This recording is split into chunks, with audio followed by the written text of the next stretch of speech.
जिस प्रकार से नर्मदा जी में भगवान शंकर मिलते नर्मदेश्वर कहा जाता, ठीक उसी प्रकार से गंडकी नदी में शालिग्राम भगवान पाए जाते। इनकी एक कथा आती है। गंडकी जो थी पूर्व जन्म में एक वैश्या थी, एक वैश्या थी।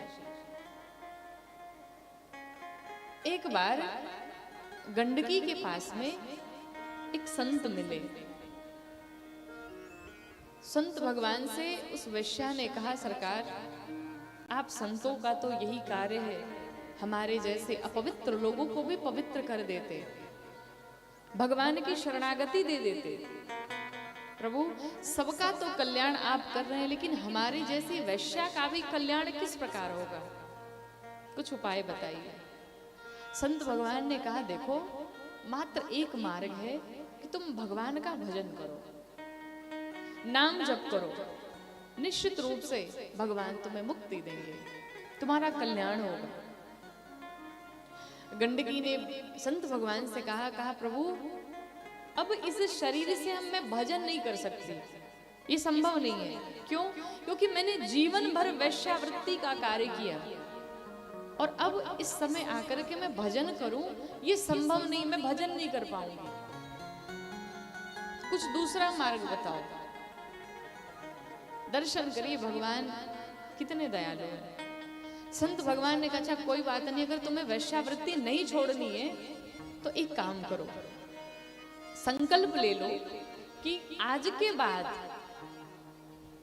सूर्य अस्त होने के पश्चात संध्या में जो कोई भी पुरुष तुम्हारे पास आए, उस पुरुष को तुम अपना पति समझ करके उसकी सेवा करना। संध्या के पश्चात जो पुरुष आए उसे अपना पति समझना। विश्वास में कितनी ताकत होती है, दर्शन करिएगा। उस वैश्या ने संत भगवान की बात मान ली और संध्या के पश्चात, संध्या में जो कोई भी पुरुष आता, उस पुरुष को वो वैश्या अपना पति मान करके उनके पांव धोती, उन्हें खाना खिलाती, भोजन पवाती, उनकी सेवा करती। रोज का यही कार्य था, प्रतिदिन का। भगवान तो हमारे बड़े लीला करने वाले। सरकार ने देखा कि इसकी भक्ति, इसकी निष्ठा बड़ी है कि इसने जो संत भगवान ने कह दिया विश्वास में आकर के कि अगर मैं ऐसा करूंगी तो मेरा कल्याण हो जाएगा, चलो जरा इसकी परीक्षा लेता हूं।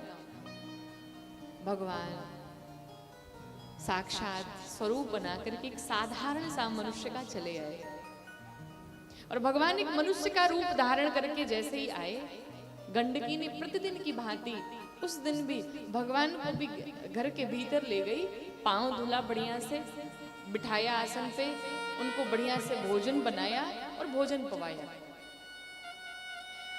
एक पति की भांति उनकी सेवा की। रात्रि में भगवान जब शयन करने गए तो भगवान के सिर में बहुत जोर से दर्द हो गया। दर्द क्या हुआ? भगवान की तो लीला चल रही थी, सिर में दर्द हो गया। कहा सुनो, मेरे सिर में बहुत भयानक दर्द हो रहा है, बड़ी पीड़ा हो रही है, अब लगता है मैं बच नहीं पाऊंगा। अब जिस प्रकार एक पत्नी अपने पति के लिए व्याकुल हो जाए, उस प्रकार गंडकी व्याकुल हो गई भगवान के लिए। गंडकी ने कहा बिल्कुल चिंता न करिए, मैं जाती हूँ, कोई वैद्य बुला करके लाती हूँ। भगवान ने कहा देखो मैं तुम्हारे बिना रह नहीं सकता, अब मेरे जाने का समय आ गया है और मैं चाहता हूं कि मरते समय तुम मेरी आंखों के सामने रहो। देखते ही देखते, बातों ही बातों में भगवान के प्राण निकल गए। भगवान ने मरने का नाटक कर लिया। अब जिस प्रकार एक पत्नी होती है, पति उसका चला जाए छोड़ के, उस प्रकार से गंडकी विलाप करने लगी, रो पड़ी, मेरे पति अब नहीं रहे, मैं विधवा हो गई। जोर जोर से चिल्ला चिल्ला रोने लगी। प्रातः काल हुआ।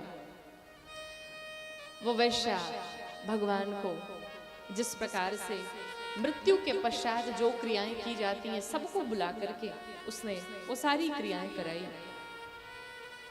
उस वैश्या ने सोचा कि पति के मरने के पश्चात तो पत्नी का कर्तव्य बनता है कि वो भी सती हो जाए, पति के संग में, और अब जब मेरे पति मर गए तो मुझे सती हो जाना चाहिए इनके साथ साथ। वैश्या का भाव कितना अद्भुत है। शमशान घाट पहुंची वैश्या अपने पति को लेकर के, विलाप किए जा रही है, मैं सती हो जाऊंगी। गांव के लोगों ने देखा, उसका उपहास किया, मजाक बनाया। अरे देखो, वैश्या का भी कोई पति होता है क्या भला? ये रो रही है, नाटक कर रही है, ये कहती मैं सती हो जाऊंगी। ऐसा संभव नहीं है, इसका नाटक बहुत देर तक नहीं चलेगा। वैश्या पहुंची शमशान में, चिता सजाया और चिता सजा करके गोद में लेकर के भगवान को बैठ गई। वो वैश्या भगवान के सिर को गोद में लिया और लेकर के बैठ गई चिता पे। भगवान ने सोचा अब ये जरूर उठेगी, ये मेरे लिए अपने प्राण तो दे नहीं सकती, जल नहीं सकती, ये अभी उठ के भागेगी। वैश्या के प्रेम में, निष्ठा में, भक्ति में इतनी शक्ति थी कि उस वैश्या ने गांव के लोगों से कहा, खबरदार किसी ने अगर आग जलाई तो मैं भगवान से प्रार्थना करती हूँ कि अगर मैंने सच्चे हृदय से अपने पति की सेवा की हो, इनसे प्रेम किया हो, इनकी सेवा की हो, तो अपने आप अग्नि प्रकट हो जाए। और जैसे ही वैश्या ने इतनी बात कही, महाराज अग्नि प्रकट हो गई। वैश्या का शरीर जलने लगा। भगवान को लगा अब ये उठेगी, अब भागेगी। अब भगवान एक आंख खोल करके वैश्या को देख रहे हैं, जल रही है कि नहीं जल रही है। और देखते देखते वैश्या का पूरा शरीर जलने लगा, धधकने लगा आग में। लोग तमाशा देख रहे हैं कि वैश्या और वो अपने पति के संग में सती हो रही है इस प्रकार से। शरीर जलने लगा। परीक्षा में उत्तीर्ण हुई। भगवान नारायण तुरंत वहीं पर आकर के साक्षात दर्शन दिए गंडकी को। और जैसे भगवान दर्शन दिए, गंडकी के नेत्रों से अविरल अश्रुओं की धारा बहने लगी। प्रभु आप थे मेरे पति के रूप में, कौन सा ऐसा पुण्य किया था मैंने जीवन में, कौन सी ऐसी तपस्या की थी। मैंने तो जीवन भर दुष्कर्म किए, लेकिन फिर भी लोग कहते हैं कि आप करुणा निधान है, आप बिना कारण ही करुणा करने वाले हैं। आज मैंने अपनी आंखों से देख लिया प्रभु, धन्य है आप।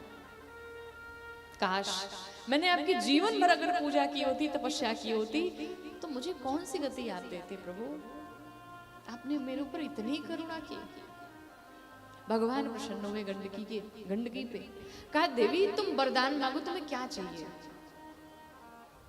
गंडकी ने कहा सरकार मुझे जीवन में एक बार बड़ी आनंद की प्राप्ति हुई, बड़ा आनंद मिला मुझे, इस हृदय को बड़ी शांति मिली, बड़ा सुकून मिला। कहा कब मिला। कहा जब आपका सिर मेरी गोद में पड़ा हुआ था। जीवन में मैं उतना प्रसन्न कभी नहीं हुई जितना प्रसन्न मैं आपको चिता पर लेकर के अपनी गोद में बैठी हुई थी। प्रभु अब मैं चाहती हूँ कि आप सदैव सदैव के लिए मेरी गोद में इसी प्रकार विराजमान रहे, मुझे और कुछ नहीं चाहिए। भगवान नारायण ने गंडकी को आशीर्वाद दिया। कहा जाओ आज के बाद से मैं तुम्हारे गोद में सदैव सदैव के लिए पड़ा रहूंगा। और वही भगवान शालिग्राम के रूप में आ गए गंडकी नदी के गोद में।